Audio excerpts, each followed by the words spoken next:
حضرت فضیل بن ایاز بہت بڑے بزرگ گزرے. جوانی کا زمانہ تھا تو ایک خاتون سے آشنائی ہو گئی, محبت کا ربط قائم ہو گیا. تو ظاہر جوانی مستانی ہوتی ہے اور جنون کا ایک شعبہ کہا گیا ہے جوانی کو, اور پھر دل میں اس طرح کے رجحان پیدا ہو جائیں تو پھر وہ جنون کئی گنا بڑھ جاتا ہے. تو اس کے ساتھ وقت طے کیا اور اس کے ملنے کے لیے بے تابی کے ساتھ ان گھڑیوں کا, ان لمحوں کا انتظار کرنے لگے.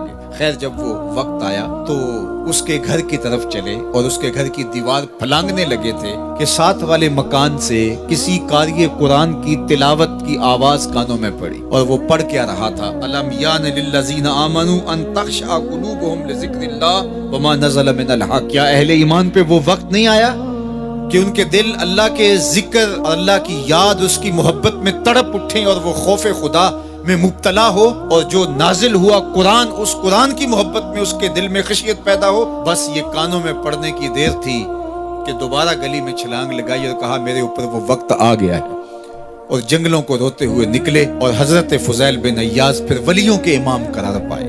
اس آیت نے ان کی زندگی بدل دی. کسی کی 30 سال, کسی کی 40 برس, کسی کی 50 سال, کسی کی 60 سال زندگی یہاں موجود لوگوں میں سے کسی کی اس سے بھی زیادہ اور کسی کی کم.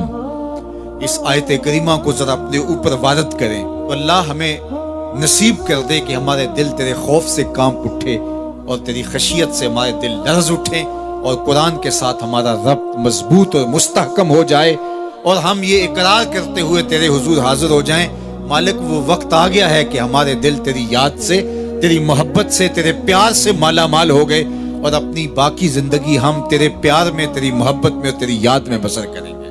حدیث پاک میں آتا ہے کہ اگر کوئی شخص اللہ کے خوف سے رویا اور اللہ کے خوف سے رونے کی وجہ سے اس کی پلکوں کے بالوں میں سے ایک بال کی جڑ گیلی ہو گئی, تو قیامت کے دن وہ بال کھڑا ہو جائے گا, اللہ یا تو مجھے نکال لے یا اسے جنت عطا فرما دے.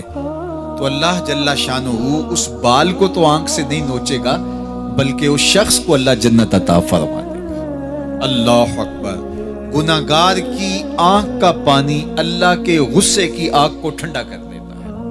اس لیے ہمیں رونے کا کہا گیا, فَلْيَضْحَكُوا قَلِيلًا وَلْيَبْكُوا كَثِيرًا. اللہ اکبر. ارشاد فرمایا کہ تھوڑا ہنسا کرو, زیادہ رویا کرو. صحابہ کو ہنستے ہوئے دیکھا تو آقا کریم علیہ السلام نے فرمایا کہ تمہارے تک اللہ کی امان نہیں پہنچی اور تم ہنس رہے ہو. عرض کی حضور اس کا کفارہ؟ تو فرمایا اس کا کفارہ یہ ہے کہ جتنا ہنسے ہو اتنا ہی تمہیں رونا پڑے گا. میں اور آپ ذرا اپنی زندگی پر غور و تدبر کریں. ہماری زندگی میں ہنسنا زیادہ ہے یا رونا زیادہ ہے؟ سویر سے لے کر شام تک کہے زیادہ ہیں, ٹھٹھے زیادہ ہیں, مذاق زیادہ ہیں, لطیفے زیادہ ہیں, یا عبرتیں زیادہ ہیں؟ تفکر زیادہ ہے, تدبر زیادہ ہے, سوچ بچار زیادہ ہے, یاد الہی میں تڑپنا زیادہ ہے, آنکھوں سے یاد خدا میں بہنے والے آنسو زیادہ ہیں, یا غفلت سے پھوٹتے ہوئے کہے زیادہ ہیں؟ مجھے اور آپ کو اپنی زندگی کا ضرور محاسبہ کرنا چاہیے. ٹھٹھوں سے, مذاق سے ہماری مجلسیں بھرپور ہوتی ہیں. ہم دن میں جتنا ہنستے ہیں, کیا اس کا 10واں حصہ بھی ہم تنہائی میں بیٹھ کے اللہ کی یاد میں روتے ہیں؟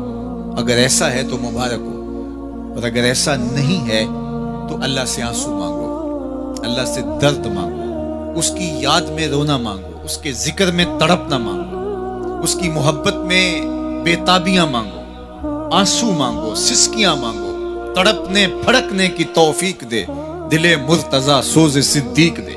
اس کے حضور عرض کرو کہ مالک ہمیں تڑپ دے, ہمیں سوز و گداز دے, ہمیں کیف و سرور کی دنیا نصیب فرما دے, ہماری آنکھوں کو آنسوؤں کا جمال عطا کر دے. اور اگر ہماری آنکھوں میں آنسو نہیں ہیں, ہمارے پاس کہے ہیں, کہتے ہیں جو ہنستا ہوا گناہ کرے گا وہ روتا ہوا جہنم میں جائے گا, اور جس نے یہاں دکھ سہے, تکلیفیں سہی, آلام سہے, اس کے بدلے میں اللہ تعالیٰ اس کو وہاں راحتیں عطا فرمائے گا. فرمایا کہ مومن کے پاؤں میں کانٹا بھی چبھے تو اللہ جل شانہ اس کا صلہ بھی اس کو قیامت کے دن عطا فرمائے گا.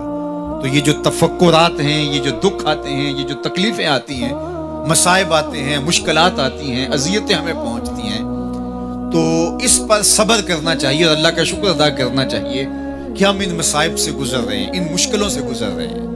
اور اگر کسی شخص کی زندگی میں دکھ ہے ہی نہیں, سکھ ہی سکھ ہے, تو پھر وہ سمجھے کہ وہ فتنے میں مبتلا ہے.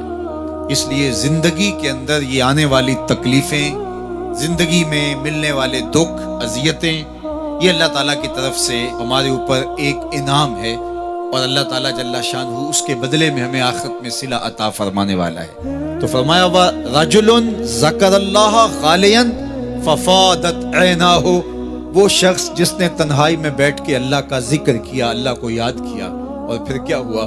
فرمایا اس کی آنکھوں سے آنسو ٹپکنے لگے۔ تو میرے اور آپ کے آقا و مولا نے فرمایا قیامت کے دن جب کوئی سایہ نہیں ہوگا، یاد الہی میں رونے والے کو اللہ اپنے عرش کا ٹھنڈا سایہ عطا فرما دے گا۔ تو یہ رونا بہت بڑی دولت ہے، یہ بہت بڑی سعادت ہے۔